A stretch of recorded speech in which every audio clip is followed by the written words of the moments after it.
আসসালামু আলাইকুম শিক্ষার্থীরা, আজকে পর্যায় সারণীর কৃত্রিম কোষের নিয়ে আলোচনা করব। তোমাদের যেহেতু ইতিমধ্যে দুইটা ক্লাস নিয়েছি, পর্যায় সারণীর আজকে কৃত্রিম কোষের নিয়ে আলোচনা করব। তাহলে দেখো, প্রথম যে কৃত্রিম কোষটা এখানে দেওয়া আছে, খাতায় তুলে নিবে। এখানে একটা গ্রুপ এবং একটা পর্যায় দিয়ে উদ্দীপকটা করা হয়েছে। খেয়াল করো, এখানে পর্যায়ে যেটা দেওয়া আছে, পর্যায়ে এক্স, ওয়াই, জেড এবং আর চারটা মৌল দেওয়া আছে এবং গ্রুপে পি, কিউ, আর, এস এই চারটা মৌল দেওয়া আছে। এখানে কোন মৌলগুলো, এটাকে তোমাকে দেখো, এক্স এর নিচে পারমাণবিক সংখ্যা দেওয়া আছে, ওয়াই এর নিচে পারমাণবিক সংখ্যা, জেড পারমাণবিক সংখ্যা দিয়ে তোমাকে বুঝতে হবে কোনটা কোন পর্যায়ের মৌল এবং কোনটা কোন গ্রুপের মৌল। আচ্ছা, এখন খেয়াল করো, ডোবেরেনের তৈরি সূত্র কি, এটা আগে পড়েছো। ক খ কোশ্চেনগুলো আর্গনের নিষ্ক্রিয় মৌল বলা হয় কেন, এগুলো তোমরা পারবে। আমি 3 আর 4-এর কোশ্চেনগুলো আজকে আলোচনা করব। উদ্দীপকের পর্যায়ের মৌলগুলোর পারমাণবিক ব্যাসার্ধে হ্রাস বৃদ্ধির কারণ ব্যাখ্যা করো। উদ্দীপকের পর্যায়ের কথাটা খেয়াল করো, পর্যায়ের মৌলগুলোর পারমাণবিক ব্যাসার্ধ হ্রাস বৃদ্ধি। পারমাণবিক ব্যাসার্ধটা কি? নিউক্লিয়াসের কেন্দ্র থেকে সর্বশেষ শক্তি স্তরের ইলেকট্রন পর্যন্ত দূরত্বটা বা সর্বশেষ শক্তি স্তর পর্যন্ত যে দূরত্বটা, সেটা কি বলা হয়? পারমাণবিক ব্যাসার্ধ। এই পারমাণবিক ব্যাসার্ধের উপরই বা পারমাণবিক আকার একই কথা, দুইটা জিনিসের উপর নির্ভর করে। একটা হলো পর্যায় সারণীর যখন বাম দিক থেকে ডান দিকে যাওয়া যায়, তখন আমরা পড়েছি কি, বাম দিক থেকে ডান দিকে গেলে পারমাণবিক সংখ্যা ক্রমান্বয়ে বৃদ্ধি পায়। পারমাণবিক সংখ্যা বৃদ্ধি পাওয়ার কারণে নিউক্লিয়াসে একটা করে প্রোটন বৃদ্ধি পায় এবং শক্তি স্তরে একটা করে ইলেকট্রন বৃদ্ধি পায়। নিউক্লিয়াসে প্রোটন এবং শক্তি স্তরে ইলেকট্রন বেড়ে যাওয়ার কারণে এদের মধ্যকার আকর্ষণ বল বেড়ে যায়। আকর্ষণ বল বৃদ্ধি পাওয়ার কারণে শক্তি স্তরগুলো নিউক্লিয়াসের কাছাকাছি চলে আসে, যার কারণে আকার ক্রমান্বয়ে হ্রাস পায়। এটা হলো পর্যায়ের ক্ষেত্রে। তাহলে এখানে যেটা বলেছে দেখো, পর্যায়ের মৌলগুলো, তার মানে আমাকে পর্যায় বলতে কি, এক্স, ওয়াই, জেড, এইটা হলো পর্যায়, অনুভূমিকগুলো হলো পর্যায়। তাহলে এক্স দ্বারা 19, 19 দ্বারা কি বোঝানো হচ্ছে? 19 হলো পটাশিয়াম। এরপরে ওয়াই হলো 20, 20 হলো আমরা জানি ক্যালসিয়াম। জেড হলো 21, 21 বলা হয়েছে কার? স্ক্যান্ডিয়াম। এবং আর 35, 35 কার? এখানে যেমন দেখো ফ্লোরিন, ক্লোরিন, তার মানে হবে ব্রোমিন। তার মানে 35 হলো কার? ব্রোমিনের। তাহলে এক্স হলো পটাশিয়াম, ওয়াই হলো ক্যালসিয়াম, জেড হলো স্ক্যান্ডিয়াম এবং আর 35 পারমাণবিক সংখ্যা হলো ব্রোমিনের। তাহলে মৌলগুলো আইডেন্টিফাই করলাম। এরপরে আমরা কি করব? এদের ইলেকট্রন বিন্যাস করব। ইলেকট্রন বিন্যাস করার পরে এরপরে আমরা একই পর্যায়ে বাম দিক থেকে ডান দিকে গেলে মোট কথা হলো পারমাণবিক ব্যাসার্ধ ক্রমান্বয়ে হ্রাস পায়, সেই ব্যাখ্যাটা দিব। আচ্ছা, তাহলে সেটা খেয়াল করো। তাহলে ব্যাখ্যাগুলো কিভাবে লিখবে? উদ্দীপকের পর্যায়ের মৌলগুলোর ইলেকট্রন বিন্যাস নিম্নরূপ, অর্থাৎ মৌলগুলোর ইলেকট্রন বিন্যাস করে নিলাম। ইচ্ছা করলে তুমি এখানে মৌলগুলোকে যে পারমাণবিক সংখ্যা অনুসারে পারমাণবিক ভর কত সেটা তুমি লিখতে পারো, যে এটা পটাশিয়াম, এটা ক্যালসিয়াম, এটা হলো স্ক্যান্ডিয়াম, এটা হলো ব্রোমিন। আর যদি না লিখো তাতেও কোনো অসুবিধা নেই। তাহলে মৌলগুলোর প্রথমত ইলেকট্রন বিন্যাস করে নিবে। ইলেকট্রন বিন্যাস আমরা আগে থেকে জানি, নিজের ইলেকট্রন বিন্যাস করবে, তারপরে হিসাব করবে যে আমরা কিভাবে উত্তরগুলো দিতে পারি। আচ্ছা, ইলেকট্রন বিন্যাস করার পরে এরপরে আমাদের যে কথাগুলো আসে, যেহেতু আমাকে বলেছে পারমাণবিক ব্যাসার্ধের ক্রম অনুসারে সাজা, তার মানে আমাকে পারমাণবিক ব্যাসার্ধের সংজ্ঞাটা দিতে হবে। পারমাণবিক ব্যাসার্ধের সংজ্ঞাটাই হলো আমার জ্ঞানের অংশ। তাহলে ইলেকট্রন বিন্যাস সাথে দেখা যায় মৌলগুলো চতুর্থ পর্যায়ের, কারণ দেখো সবগুলোরই শেষ শক্তি স্তরে কত আছে? 4 আছে, যেটা রেড মার্ক করে দেওয়া আছে। তার মানে সবগুলোই চতুর্থ পর্যায়ের মৌল। এখন আমাদের যে আকারের দুইটা নিয়ম, একটা হলো গ্রুপের ক্ষেত্রে, একটা হলো পর্যায়ের ক্ষেত্রে। যেহেতু এখানে সবগুলো একই পর্যায়ে, তার মানে আমার ব্যাখ্যাটা কি, পর্যায়টা দিতে হবে। অর্থাৎ পর্যায় মানে বাম দিক থেকে ডান, আর গ্রুপ যদি বলা হয় তাহলে উপর থেকে নিচ। এখন আসো, তাহলে পারমাণবিক ব্যাসার্ধটা কি? কোনো পরমাণুর নিউক্লিয়াসের কেন্দ্র থেকে তার সর্ববহিস্থ শক্তি স্তরের মধ্যকার যে দূরত্বটা, সেটাকে বলা হয় পারমাণবিক ব্যাসার্ধ। যেটা আমাকে পারমাণবিক ব্যাসার্ধের ক্রম অনুসারে সাজাতে বলেছে, সংখ্যাটা আমাকে দিতে হবে, যেটা জ্ঞানের অংশ। এখন ব্যাখ্যাটা চতুর্থ পর্যায়ের মৌল। তাহলে পর্যায়ের ক্ষেত্রে একটু আগেই তোমাদের বলেছি যে একই পর্যায়ের বাম দিক থেকে ডান দিকে যতই যাওয়া যায়, মৌলগুলোর প্রোটন সংখ্যা তত বাড়তে থাকে এবং ফলে সমহারে ইলেকট্রন সংখ্যা বাড়তে থাকে। ফলে পরমাণুর নিউক্লিয়াসে অধিক প্রোটন এবং শক্তি স্তরের ঘূর্ণায়মান ইলেকট্রনের মধ্যকার আকর্ষণ বল বেশি হয়। আকর্ষণ বল বেশি হওয়ার কারণে শক্তি স্তরগুলো নিউক্লিয়াসের কাছাকাছি চলে আসে, অর্থাৎ পারমাণবিক ব্যাসার্ধ ক্রমান্বয়ে হ্রাস পায়। তাহলে মোট কথা হলো, একই পর্যায়ের বাম দিক থেকে ডান দিকে গেলে পারমাণবিক সংখ্যা বেড়ে যায়, নিউক্লিয়াসের প্রোটন সংখ্যা বেড়ে যায়, সাথে সাথে শক্তি স্তরে ইলেকট্রন সংখ্যা বেড়ে যায়। প্রোটন আর ইলেকট্রন বেড়ে যাওয়ার কারণে এদের মধ্যকার আকর্ষণ বলও বৃদ্ধি পায়। আকর্ষণ বল বৃদ্ধি পাওয়ার কারণে শক্তি স্তরগুলো নিউক্লিয়াসের কাছাকাছি চলে আসে, অর্থাৎ আকার বা পারমাণবিক ব্যাসার্ধ ক্রমান্বয়ে হ্রাস পায়। তো উদ্দীপকের মৌলগুলো একই পর্যায়ভুক্ত, অর্থাৎ চতুর্থ পর্যায়ে হয়। এদের বাম দিক থেকে ডান দিকের ক্রম হবে কেমন? বাম দিকে হলো এক্স, তারপরে হলো ওয়াই, তারপরে জেড, তারপরে আর। তাহলে বাম দিক থেকে ডান দিকের ক্রম আমরা জানি, বাম দিক থেকে যতই ডান দিকে যাওয়া যায় বলেছ শক্তি স্তরগুলো নিউক্লিয়াসের কাছাকাছি আসে, অর্থাৎ পারমাণবিক ব্যাসার্ধ বা আকার ক্রমান্বয়ে হ্রাস পায়। তার মানে বাম দিক থেকে ডান দিকের গেলে আকার যেহেতু ক্রমান্বয়ে হ্রাস পায়, তার মানে বাম দিকের আকারটা বড়, তাই আকারের ক্রমটি হবে এক্স এর আকার বড়, তারপরে ওয়াই এর আকার, তারপরে জেড, তারপরে আর, অর্থাৎ ডান দিকে যতই গেল আকার ক্রমান্বয়ে হ্রাস পায়।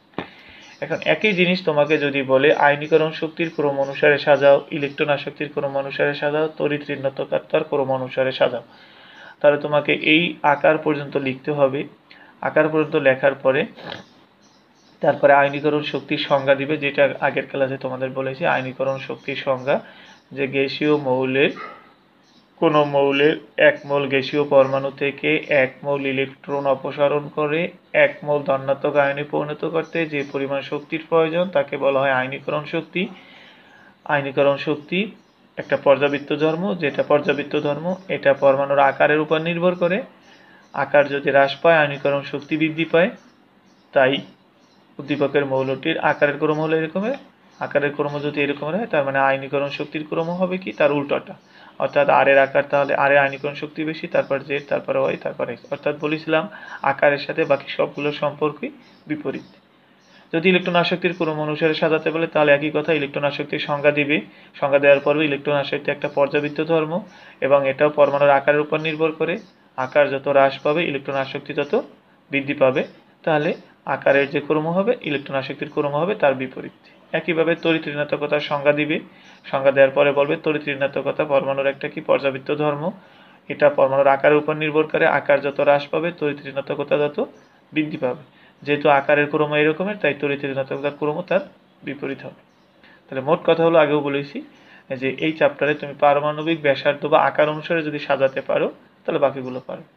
তাহলে বাম দিক থেকে ডান দিকে গেলে আকার ক্রমান্বয়ে হ্রাস পায়, সেই অনুসারে এখানে আকারের ক্রম এটা হবে।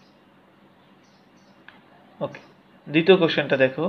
দ্বিতীয় কোশ্চেনটা আমাদের ছিল উদ্দীপকের শ্রেণীর মৌলগুলোর ধর্ম অভিন্ন প্রকৃতির হবে কিনা সমীকরণ সহ বিশ্লেষণ করো। উদ্দীপকের গ্রুপ, তার গ্রুপ হলো গিয়ে কি উলম্বগুলো গ্রুপ, তার মানে P Q R S K বোঝানো হচ্ছে।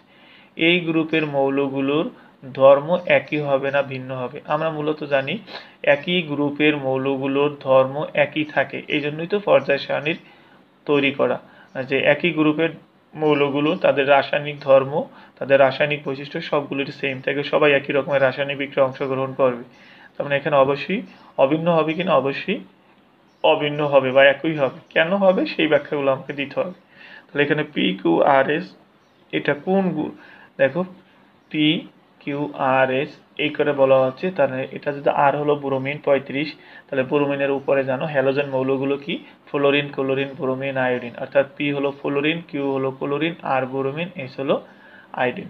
এখন এদের কি কি রাসায়নিক ধর্ম সেটা তাহলে প্রথমত তুমি এদের ইলেকট্রন বিন্যাস, এগুলো মৌলগুলোকে ইলেকট্রন বিন্যাস করে এই মৌলগুলোর আইডেন্টিফাই করে নিতে হবে, ফ্লোরিন, ক্লোরিন, ব্রোমিন, আয়োডিন।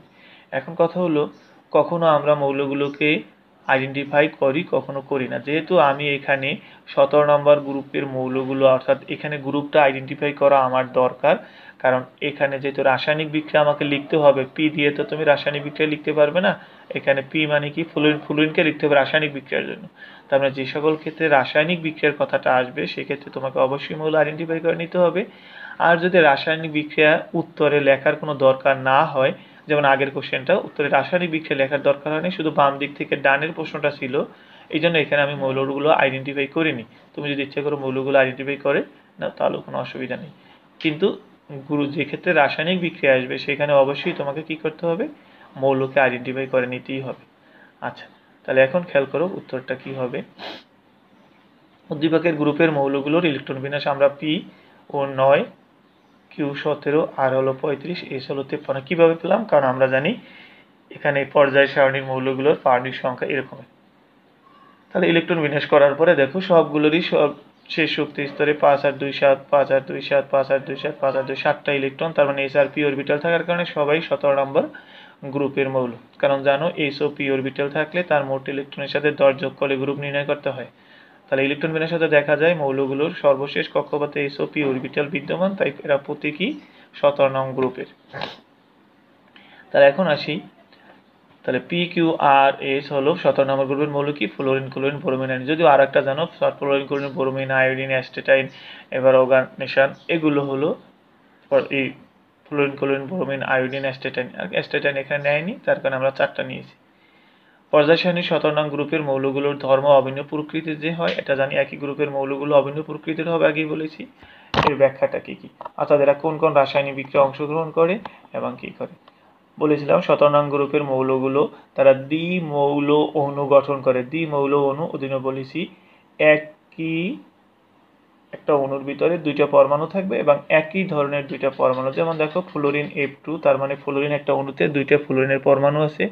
ক্লোরিনের একটা অণুতে 2টা ক্লোরিনের পরমাণু আছে। এভাবে ব্রোমিনের একটা অণুতে 2টা পরমাণু, এগুলোকে বলে দ্বিমৌল অণু গঠন করে, এরা গ্যাস উৎপন্ন করে। এই দ্বিমৌল অণুগুলো সবাই হাইড্রোজেনের সাথে বিক্রিয়া করে। কি করে? Hydrogen fluoride, hydrogen chloride, hydrogen bromide বা হাইড্রোজেন আয়োডাইড গ্যাস উৎপন্ন করে। এগুলোকে বলা হয় oxy halide gas. Hydrohalide gas, sorry oxy না, হাইড্রোহ্যালাইড গ্যাস। হাইড্রোজেন আর ফ্লোরিন, ক্লোরিন এগুলো যদি হ্যালোজেন, যেটা বলা হয় হাইড্রোহ্যালাইড গ্যাস উৎপন্ন করে। হাইড্রোহ্যালাইড, তাহলে হাইড্রোজেন ফ্লোরিনের সাথে বিক্রিয়া করে হাইড্রোজেন ফ্লোরাইড গ্যাস উৎপন্ন করে। হাইড্রোজেন ক্লোরিনের সাথে বিক্রিয়া করে হাইড্রোজেন ক্লোরাইড গ্যাস উৎপন্ন করে, এটা জানো। একই রাসায়নিক বিক্রিয়া যেহেতু দেবে, ঠিক একইভাবে ব্রোমিন কি হবে? হাইড্রোজেন ব্রোমাইড গ্যাস উৎপন্ন করবে হাইড্রোজেনের সাথে বিক্রিয়া করে। আয়োডিন হাইড্রোজেন আয়োডাইড গ্যাস উৎপন্ন করবে বা হাইড্রো আয়োডাইড গ্যাস উৎপন্ন করে, একই রাসায়নিক বিক্রিয়া। আবার 17 নং গ্রুপের মৌলগুলোর যে হাইড্রোহ্যালাইড, অর্থাৎ এগুলোকে বোঝানো হচ্ছে হাইড্রোহ্যালাইড, হাইড্রোজেন এবং হ্যালাইড মানে ফ্লোরিন, ক্লোরিন, ব্রোমিন, আয়রনকে বোঝায়। তো এগুলোকে সংক্ষেপে বলা হয় হাইড্রোহ্যালাইড। 17 নং গ্রুপের মৌলগুলো হাইড্রোহ্যালাইড গ্যাসগুলো, এরা সবাই পানিতে দ্রবীভূত হয়ে হাইড্রোহ্যালাইড অ্যাসিড উৎপন্ন করে। আর জানো অ্যাসিড হতে গেলে হাইড্রোজেন পরমাণু থাকতে হবে। এখানে প্রত্যেকটার সাথেই হাইড্রোজেন পরমাণু আছে, অর্থাৎ পানির সাথে বিক্রিয়া করে তারা কি করে? হাইড্রোহ্যালাইড অ্যাসিড উৎপন্ন করে, যেটা বিক্রিয়াটা। তাহলে এটা হলো গ্যাস, গ্যাসটা পানির সাথে মিলে হাইড্রোজেন হ্যালাইড অ্যাসিড উৎপন্ন করবে, অর্থাৎ জলীয় দ্রবণ হবে AQ। একইভাবে হাইড্রোজেন ক্লোরাইড পানির সাথে বিক্রিয়া হাইড্রোজেন ক্লোরাইড গ্যাস উৎপন্ন করে, অ্যাসিড উৎপন্ন করে। হাইড্রোজেন ব্রোমাইড পানির সাথে বিক্রিয়া হাইড্রোব্রোমাইড বা হাইড্রোহ্যালাইড অ্যাসিড উৎপন্ন করে। আয়োডিন হাইড্রোহ্যালাইড অ্যাসিড উৎপন্ন করে।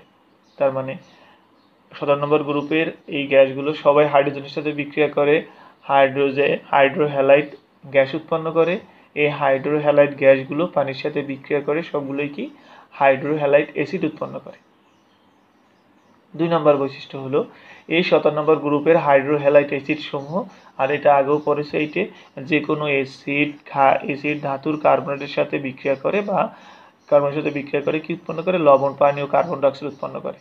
যে কোনো অ্যাসিড ধাতুর কার্বনেটের সাথে বিক্রিয়া করে লবণ, পানি ও কার্বন ডাইঅক্সাইড গ্যাস উৎপন্ন করে। যেহেতু এখানে 17 নম্বর গ্রুপের মৌলগুলো হাইড্রোহ্যালাইড অ্যাসিড উৎপন্ন করেছে আগের বিক্রিয়ায়, সেই অ্যাসিডগুলো ধাতুর কার্বনের সাথে বিক্রিয়া করে কার্বন ডাইঅক্সাইড গ্যাস উৎপন্ন করে। মূল উপাদানটা বলা হয়েছে, বাকিগুলো লবণ আর পানি তো এখানে থাকবেই। তাহলে ক্যালসিয়াম কার্বনটা আমি দিয়েছি hydrohalide acid HF, hydrogen fluoride acid, এটা বিক্রিয়া করে ক্যালসিয়াম ফ্লোরাইড, কার্বন ডাইঅক্সাইড এবং পানি। কার্বন ডাইঅক্সাইড পানি তো কমন, আর তোমার ক্যালসিয়াম ফ্লোরাইড, এখানে ক্যালসিয়ামের যোজনী 2, যার মানে ফ্লোরিনের সাথে 2 হয়েছে। ঠিক সেম বিক্রিয়া প্রথমটা হবে কি? ক্যালসিয়াম ক্লোরাইড, কার্বন ডাইঅক্সাইড, পানি, ক্যালসিয়াম ফ্লোরাইড, কার্বন ডাইঅক্সাইড, পানি, ক্যালসিয়াম আয়োডাইড, কার্বন ডাইঅক্সাইড এবং পানি। তার মানে এরা একই ধরনের রাসায়নিক বিক্রিয়ায় অংশগ্রহণ করে, তাই এদের ধর্ম অভিন্ন। তার মানে 17 নম্বর গ্রুপের মৌলগুলো কি? 17 নম্বর গ্রুপের যে fluorine, chlorine, bromine, bromine, iodine, এই মৌলগুলোর গ্যাস বা দ্বিমৌল অণুগুলো হাইড্রোজেনের সাথে বিক্রিয়া করে হাইড্রোহ্যালাইড গ্যাস উৎপন্ন করে। এই হাইড্রোহ্যালাইড গ্যাসগুলো পানির সাথে বিক্রিয়া করে অ্যাসিড উৎপন্ন করে বা হাইড্রোহ্যালাইড অ্যাসিড উৎপন্ন করে। এই হাইড্রোহ্যালাইড অ্যাসিডগুলো ধাতুর কার্বনের সাথে বিক্রিয়া করে লবণ, পানি ও কার্বন ডাইঅক্সাইড গ্যাস উৎপন্ন করে। সবাই একই রকমের বিক্রিয়া দেয় বলে এদের রাসায়নিক ধর্ম একই রকমের বা অভিন্ন প্রকৃতির হয়। ওকে, এরপরে দেখো আরেকটা ক্রিয়েটিভ কোশ্চেন দিয়েছে এখানে, XYZ তিনটি মৌল যাদের নিউক্লিয়াসে 12, 29 এবং 18টি প্রোটন আছে। আচ্ছা, মুদ্রা ধাতু কি, নিয়ন কেন একটা যৌগ গঠন করে না, একই কোশ্চেন। এগুলো তোমরা এর আগেও ব্যাখ্যায় পড়েছি। উদ্দীপকের এর পর্যায় সারণীতে অবস্থান নির্ণয় করো। এর অবস্থান নির্ণয় করো। দেখো এখানে আমাকে অবস্থান নির্ণয় করা মানে হলো গ্রুপ ও পর্যায় নির্ণয় করতে হবে। তার মানে ওর ইলেকট্রন বিন্যাস করতে হবে। ওই মৌলটা ইলেকট্রন বিন্যাস করতে গেলে তার পারমাণবিক সংখ্যা জানতে হবে। XYZ খেয়াল করো, নিউক্লিয়াসে এতটা প্রোটন আছে। আমরা জানি একটা পরমাণুতে যতটা প্রোটন থাকে পারমাণবিক সংখ্যাই তো মূলত প্রোটন সংখ্যার সমান। তার মানে যেহেতু এখানে প্রোটন আছে 12, 29, 18, তার মানে এগুলোই হলো মূলত পারমাণবিক সংখ্যা। তাহলে আগে দেখতে হবে পর্যায় নির্ণয় করতে, এই পর্যায়ের সাথে অবস্থান নির্ণয় করতে বলেছে, তার মানে গ্রুপ আর পর্যায় নির্ণয় করবে। আর এই গ্রুপ আর পর্যায় নির্ণয় করার জন্য তোমাকে ইলেকট্রন বিন্যাস করতে হবে। ইলেকট্রন বিন্যাস করলে পারমাণবিক সংখ্যা জানতে হবে। যেহেতু প্রোটন সংখ্যা দেওয়া আছে, এটি হলো মৌলগুলোর পারমাণবিক সংখ্যা। তার মানে এর পারমাণবিক সংখ্যা হবে 29। ইচ্ছা করলে তুমি এটা আইডেন্টিফাই করে নিতে পারো, কারণ 29 পারমাণবিক সংখ্যা হলো কপারের। আর যেহেতু এখানে কোনো রাসায়নিক বিক্রিয়া নাই, শুধু অবস্থান নির্ণয় করবো, সেজন্য এটাকে মৌল আইডেন্টিফাই না করলেও হবে। তাহলে আমরা এর 29 ইলেকট্রন বিন্যাস, নিজের ইলেকট্রন বিন্যাসটা করে তারপরে ভিডিওটা দেখবে। এর ইলেকট্রন বিন্যাস করো। এখন দেখো এর প্রোটন সংখ্যা 29 হয়, এটি হলো কপার। নিচে কপার বা এর ইলেকট্রন বিন্যাস দেখানো হলো। বলেছি মূল আইডেন্টিফাই করলেও হবে, না করলেও হবে, এখানে বাধ্যবাধকতা নেই। রাসায়নিক বিক্রিয়া লিখতে গেলে অবশ্যই মূল আইডেন্টিফাই করতে হবে। তাহলে এর কপার 35, এই কপার সরি, এটা 35 হবে না, এটা 29 হবে।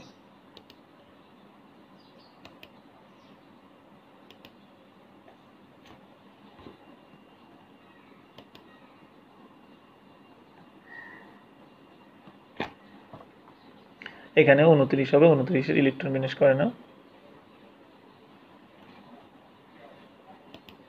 আচ্ছা, কপার 29, এখন ইলেকট্রন বিন্যাস করা হলো। এখন দেখে আমরা জানি প্রথমত যদি এভাবে হিসাব করি যে সর্বোচ্চ, আমরা তো জানি সর্বোচ্চ শক্তি স্তরের মানই হলো পর্যায়। যেহেতু সর্বোচ্চ শক্তি স্তরের মান হলো 4, তাই পর্যায় 4। এবং সর্বশেষ শক্তি স্তরে এস অরবিটাল থাকার কারণে এস এর পূর্ববর্তী শক্তি স্তরে দেখো ডি অরবিটাল আছে। যেহেতু পূর্ববর্তী শক্তি স্তরে ডি অরবিটাল আছে, ডি আর এস এর ইলেকট্রন যোগ করলে গ্রুপ। আর যদি ডি অরবিটালটা না থাকতো তাহলে এক হয়ে যেত তার গ্রুপ। তা এটা হলো সাধারণভাবে ব্যাখ্যা, কিন্তু তোমার যেহেতু 3 মার্কসের কোশ্চেন, তোমাকে পুরো ব্যাখ্যা দিতে হবে তুমি কিভাবে পর্যায় নির্ণয় করেছো। আচ্ছা, প্রথমে আসি পর্যায় নির্ণয়। পর্যায় কীভাবে নির্ণয় করে, ইলেকট্রন বিন্যাসের সাথে দেখা যায় যে এটার সর্বোচ্চ শক্তি স্তরের মান, কপারের সর্বশেষ প্রধান শক্তি স্তরের নম্বর হলো কত, 4, তাই কপারের পর্যায় নম্বর হলো 4। এভাবে তোমাকে ব্যাখ্যা করে নিতে হবে। ইলেকট্রন বিন্যাসের সাথে দেখা যায় যে কপারের সর্বশেষ প্রধান শক্তি স্তরের নম্বর হলো 4, তাই কপারের পর্যায় নম্বর হলো 4। এখন আসি গ্রুপ নির্ণয় করব। গ্রুপ নির্ণয়, ইলেকট্রন বিন্যাসের সাথে দেখা যায় যে কপারের সর্বশেষ প্রধান শক্তি স্তরে এস অরবিটাল আছে এবং পূর্ববর্তী প্রধান শক্তি স্তরে ডি অরবিটাল আছে। তাই এস ও ডি অরবিটালের মোট ইলেকট্রন সংখ্যা কপারের গ্রুপ নম্বর হবে। অর্থাৎ নিয়মটা তোমাকে লিখে দিতে হচ্ছে। এস ও ডি অরবিটালে মোট ইলেকট্রন সংখ্যা হলো 10 যোগ 1 যোগ 10 সমান 11টি, তাই কপারের গ্রুপ নম্বর হবে কত, 11।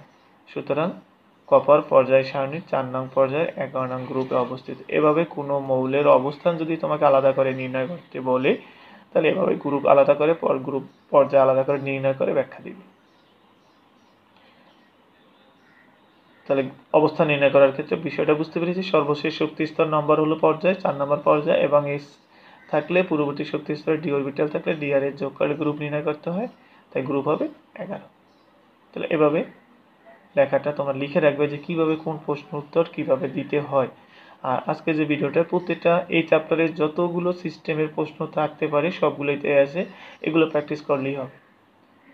ওকে, দ্বিতীয় কোশ্চেনটায় আসি আমরা। দ্বিতীয় কোশ্চেনটা বলেছি কি, উদ্দীপকের মৌলগুলোর আয়নীকরণ শক্তির ক্রমটি কিরূপভাবে ব্যাখ্যা করো। এই 3টা মৌলের আয়নীকরণ শক্তির ক্রম।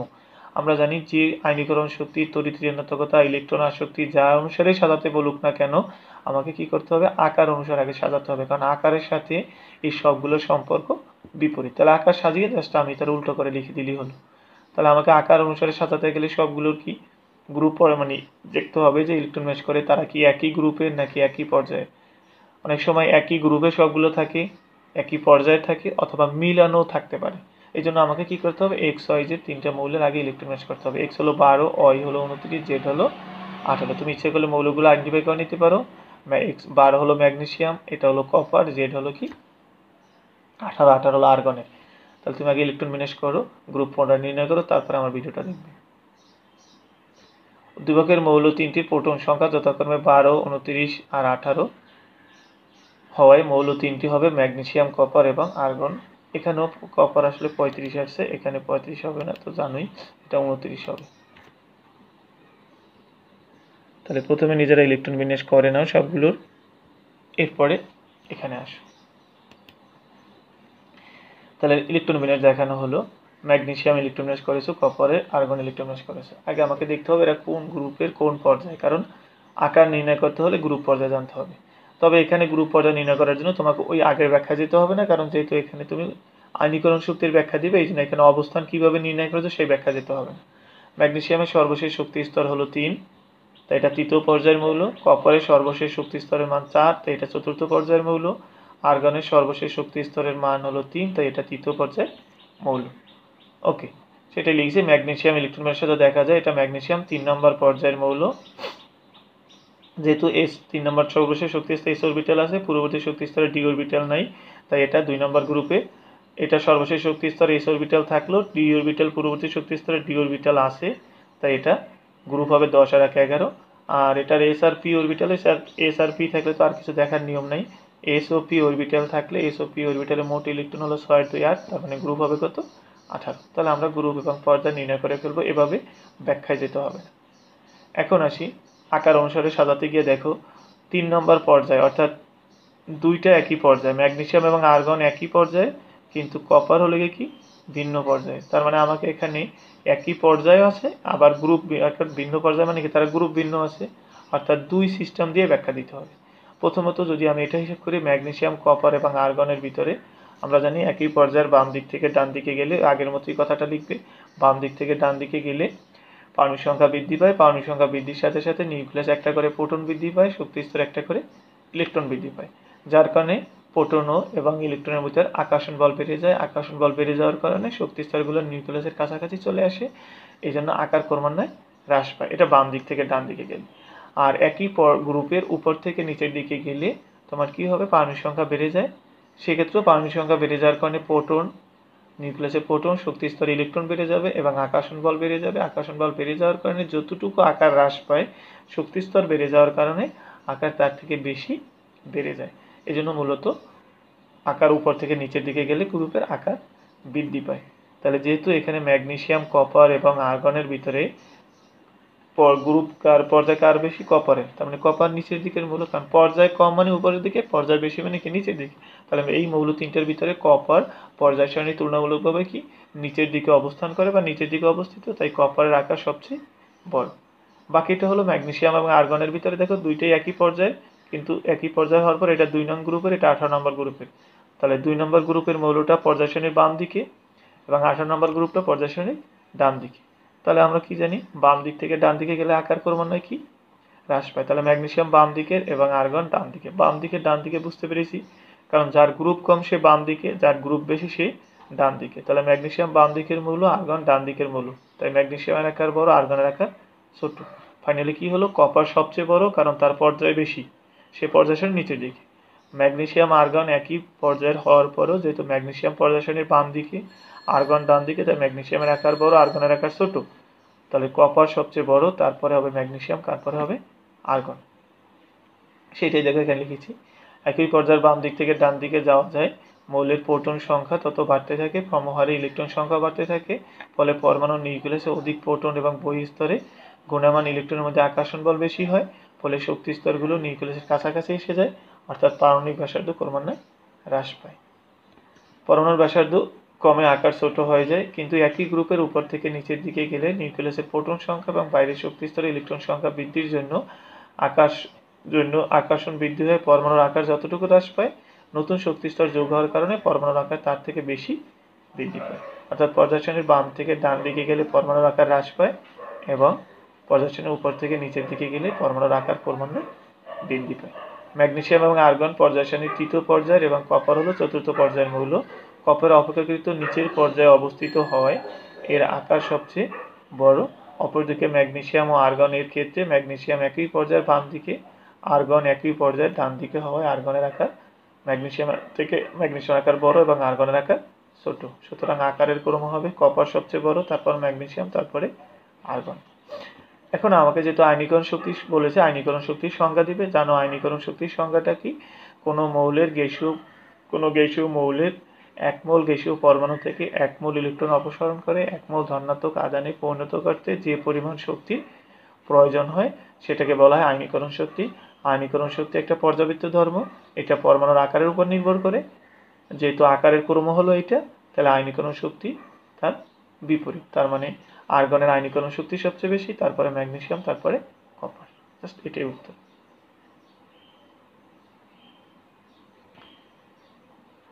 যেটা দেখো, গ্যাসীয় অবস্থায় 1 মোল গ্যাসীয় পরমাণু থেকে 1 মোল ইলেকট্রন অপসারণ করে 1 মোল ধনাত্মক আয়নে পরিণত করতে যে পরিমাণ শক্তির প্রয়োজন হয় তাকে ওই মোলে আয়নীকরণ শক্তি বলে। আয়নীকরণ শক্তি পরমাণুর আকারের উপর নির্ভর করে। আকার বড় হলে আয়নীকরণ শক্তি হ্রাস পায়, তাই উদ্দীপকের মৌলগুলোর আয়নীকরণ শক্তির ক্রম উল্টো হয়ে যায়।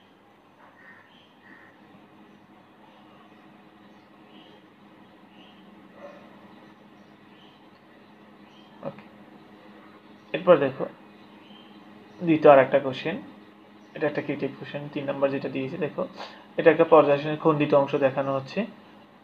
উদ্দীপকের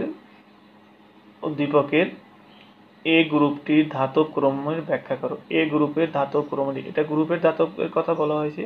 এ গ্রুপের ধাতব ক্রমটি ব্যাখ্যা করো। এখন খেয়াল করো, ধাতব ধর্ম। আমরা ধাতব ধর্মের কথা বলেছি কি, যে কোনো একটা মৌল শেষ শক্তি স্তর থেকে যত সহজ ইলেকট্রন ত্যাগ করে ধনাত্মক আয়নে পরিণত হতে পারে তাদেরকে বলা হয় ধাতু, এবং এই ইলেকট্রন ত্যাগ করার ধর্মটাকে বলা হয় ধাতব ধর্ম।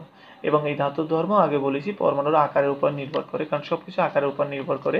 আকার যার বড় উল্টো দিকে হয়ে যাবে, কারণ আকার বড় হলে ধাতব ধর্ম বেড়ে যাবে। আকার যার বেশি তার ধাতব ধর্ম তত বেশি হবে।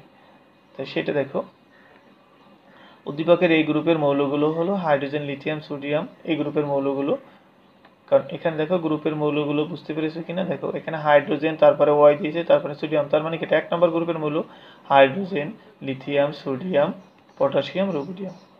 Hydrogen, lithium, sodium, potassium, rubidium এই গ্রুপের মৌল, অর্থাৎ এরা পর্যায় সারণীর 1 নং গ্রুপে অবস্থিত। যেহেতু উদ্দীপকে স্পেসিফিক মৌল দেয়া আছে, এই জন্য তোমাকে ইলেকট্রন বিন্যাস করতে হবে না যে কি মৌলগুলো আছে, কারণ এখানে স্পেসিফিক দেয়া আছে হাইড্রোজেন, কি আরেকটা বাকি ছিল সোডিয়াম, এই জন্য তুমি জানো 1 নম্বর গ্রুপের এই মৌলগুলো। এই গ্রুপটি হলো পর্যায় সারণীর 1 নম্বর গ্রুপ, যেটা ক্ষার ধাতু নামে পরিচিত।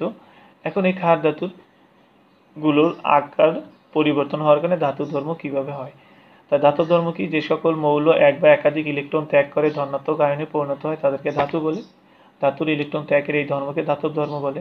এখন ধাতব ধর্ম কিভাবে পরিবর্তন হয়, উপর থেকে নিচের দিকে যখন যাবে তো জানো আমরা আকার বেড়ে যায়। পর্যায় সারণীর একই গ্রুপের উপর থেকে নিচের দিকে গেলে আকার বেড়ে যায়। কেন বেড়ে যায় ব্যাখ্যা একটু আগে বলেছি, বেড়ে যায়। আকার বেড়ে যাওয়ার কারণে শেষ শক্তি স্তরের ইলেকট্রনের প্রতি নিউক্লিয়াসের আকর্ষণ বল কি কমে যাবে, কারণ দূরত্ব বেড়ে গেলে আকর্ষণ বলটা কমে যায়। আকর্ষণ বল কমে যাবে, যার কারণে সে সহজে ইলেকট্রন ত্যাগ করতে পারবে। এই জন্য উপর থেকে নিচের দিকে যতই যাওয়া যায় ততই কি হবে, ইলেকট্রন ত্যাগ করার প্রবণতা বেড়ে যায়, যার কারণে ধাতব ধর্ম বেড়ে যায়। দেখো, যেসব পরমাণু যত সহজে তার বহিঃস্থ শক্তি স্তরে 1 বা একাধিক ইলেকট্রন ত্যাগ করতে পারে সেসব মৌলের ধাতব ধর্ম তত বেশি। ইলেকট্রন ত্যাগ করতে গেলে ইলেকট্রনের কি আকর্ষণ বল কমতে হবে। একই গ্রুপের উপর থেকে নিচের দিকে গেলে, কেন গ্রুপ লিখলাম পর্যায় লিখিনি কেন, কারণ এখানে আমাকে গ্রুপের ব্যাখ্যা দিতে বলেছে, পর্যায়ের ব্যাখ্যা না।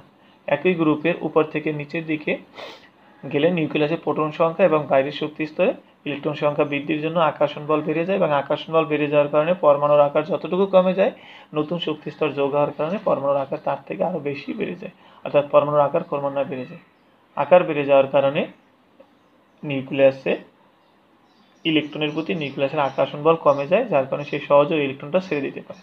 আকার বড় হওয়ার কারণে যোজন ইলেকট্রন মানে সর্বশেষ শক্তি স্তরের ইলেকট্রনগুলোকে বলা হয় যোজন ইলেকট্রন। সর্বশেষ শক্তি স্তরে যতটা ইলেকট্রন থাকবে তাদেরকে বলা হয় যোজন ইলেকট্রন। তাহলে আকার বড় হওয়ার কারণে যোজন ইলেকট্রন বা শেষ শক্তি স্তরে ইলেকট্রনের উপর নিউক্লিয়াসের আকর্ষণ বল তত কম হয়, ফলে তারা সহজে ইলেকট্রন ত্যাগ করে ধনাত্মক আয়নে পরিণত হতে পারে, অর্থাৎ ধাতব ধর্ম ক্রমান্বয়ে তাদের কি হয়, বেড়ে যায়। তাই 1 নং গ্রুপের মৌলগুলো ধাতব ধর্মের কর্মটি হবে, অর্থাৎ নিচের দিকে যতই যাবে ধাতব ধর্ম তত বেড়ে যাবে। তাই রুবিডিয়ামের ধাতব ধর্ম সবচেয়ে বেশি, তারপর পটাশিয়াম, তারপর সোডিয়াম, লিথিয়াম, হাইড্রোজেন। অর্থাৎ একই গ্রুপের নিচের দিকে যত যাওয়া যায় আকার বড় হবে, আকার বড় হয়ে গেলে ধাতব ধর্ম তত বেশি হবে।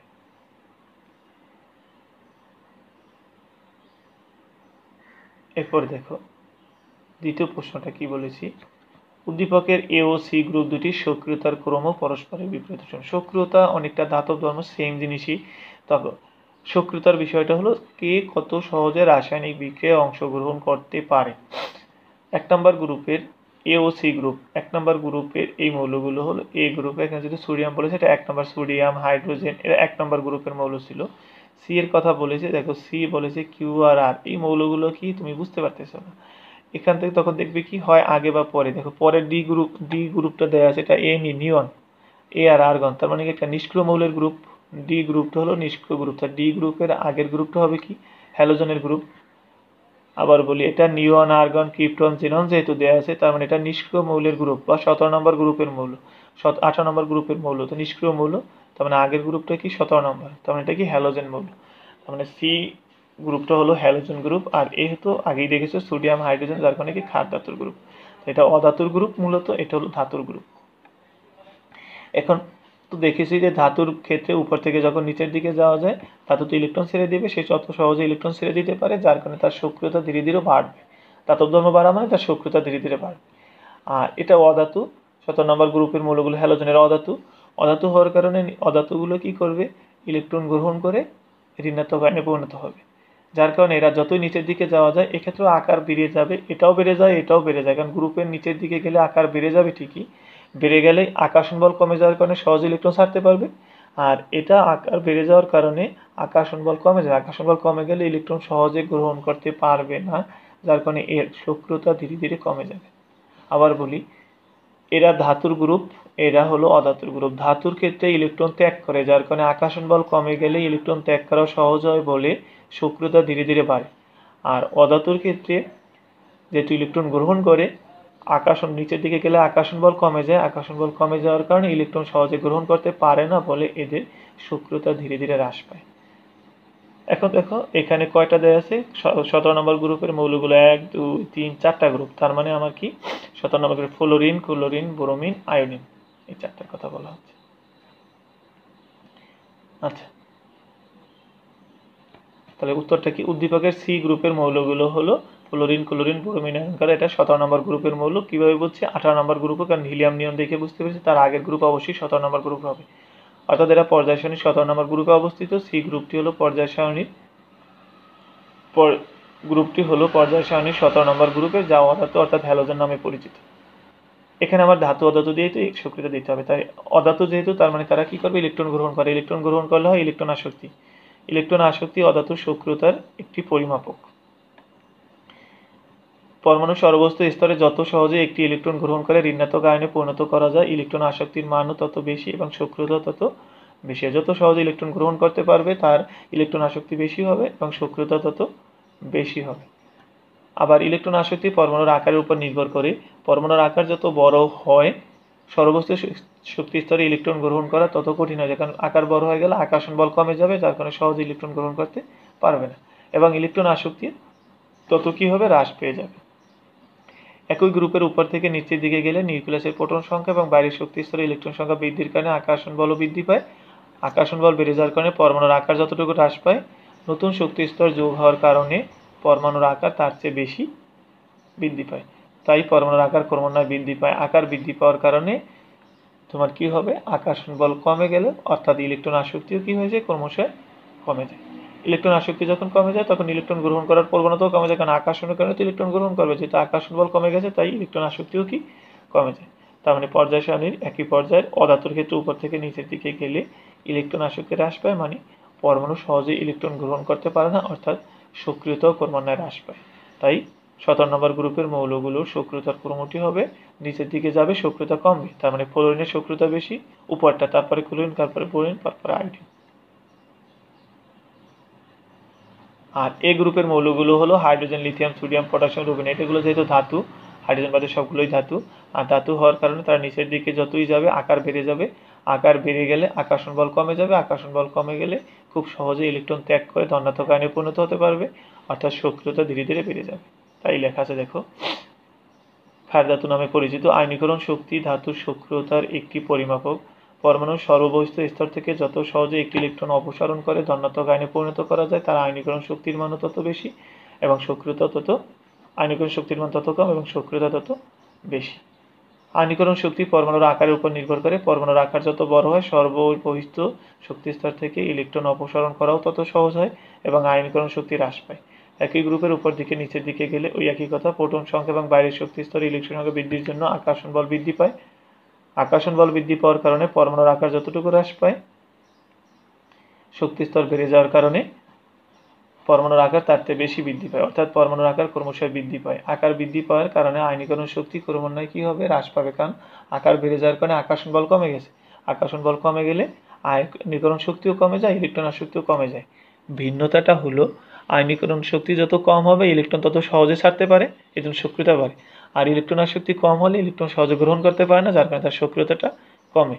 এই জন্য উপর থেকে নিচের দিকে গেলে পর্যায় সারণীর ধাতুর ক্ষেত্রে সক্রিয়তা বাড়ে কিন্তু অধাতুর ক্ষেত্রে সক্রিয়তা কমে। তাই ধাতুর ক্ষেত্রে সক্রিয়তার পরিমাণ নিচের দিকে যত যাবে তত সক্রিয়তা বাড়বে। তাই rhodium, potassium, sodium, lithium, hydrogen, তার মানে তাদের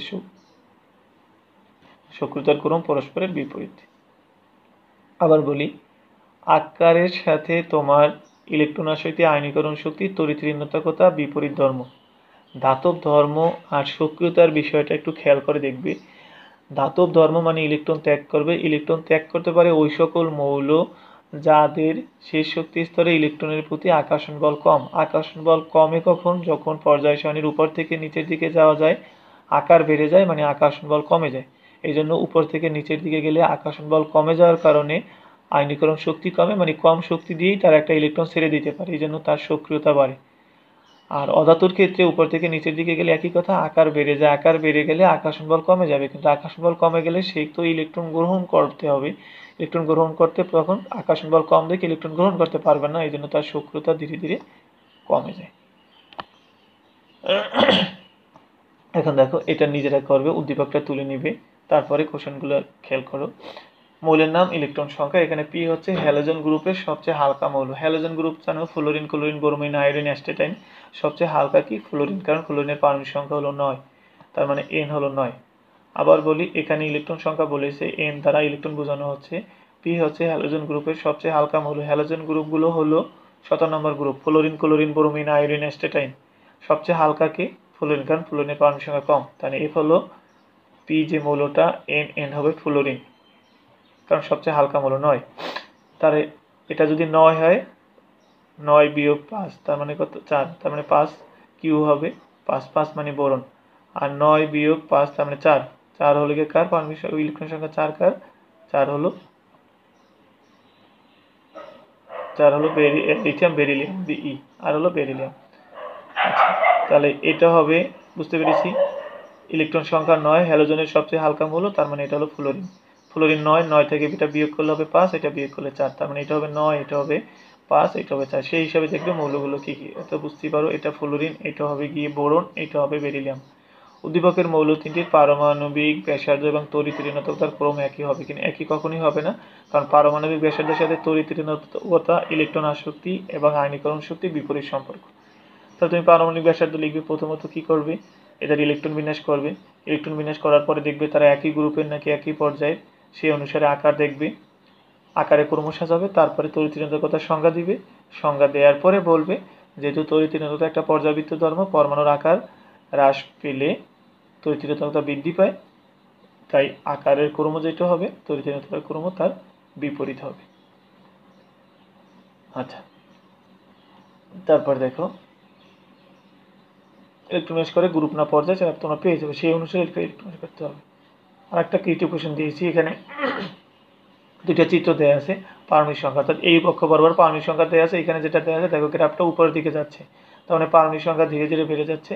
আর এদিকে দেখো পারমাণবিক সংখ্যা বেড়ে যাওয়ার কারণে এখানে দেখো গ্রাফটা নিচের দিকে, তার মানে পারমাণবিক সংখ্যা যতই বাড়তেছে গ্রাফটা আস্তে আস্তে নিচের দিকে আসতেছে, কমতেছে, মূল কথাটা। 12, 13, 17, 12 জানো ম্যাগনেসিয়ামের, 13 অ্যালুমিনিয়াম, 17 হলো গিয়ে কি, ক্লোরিনের।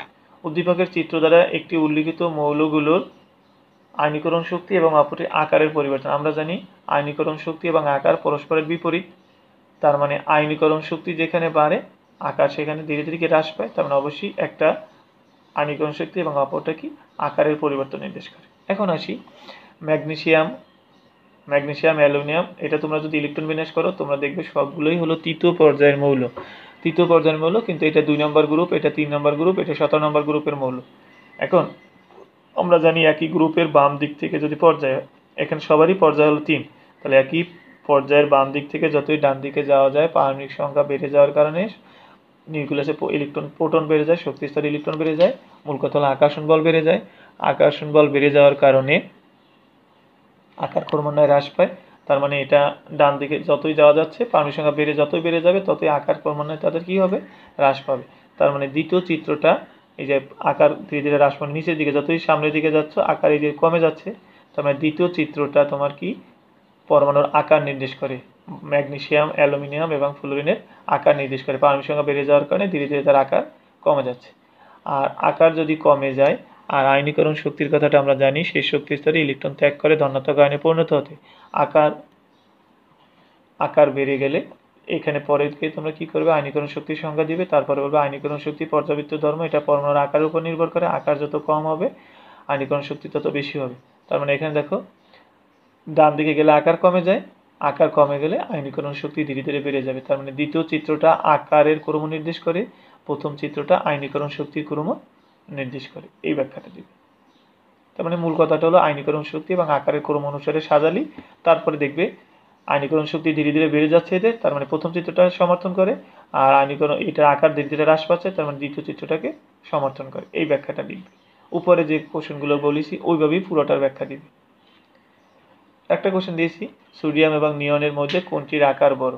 খেয়াল করো, সোডিয়াম এবং নিয়নের ইলেকট্রন বিন্যাস তোমরা করে নিবে, সোডিয়ামের ইলেকট্রন বিন্যাস করবে, কিন্তু প্লাস দেওয়ার কারণে সোডিয়াম শেষ শক্তি স্তরে একটা ইলেকট্রন ছেড়ে দিলে এরকমের হলো। তার মানে সোডিয়াম হবে, আয়ন হবে এরকমের, নিয়ন দুইটারই দেখো 2টা করে শক্তি স্তর আছে। তাহলে 2টা করে শক্তি স্তর হলে আমরা জানি কি শক্তি স্তর সমান হলে গ্রুপ ভিন্ন হয়, কিন্তু এটা তো দেখো এখন যে অবস্থাটা দাঁড়ালো, দুইটারই সর্বশেষ শক্তি স্তরে সমান সংখ্যক ইলেকট্রন আছে, একই পর্যায়ে আছে, আবার একই ইলেকট্রন আছে সোডিয়াম এবং নিয়নের।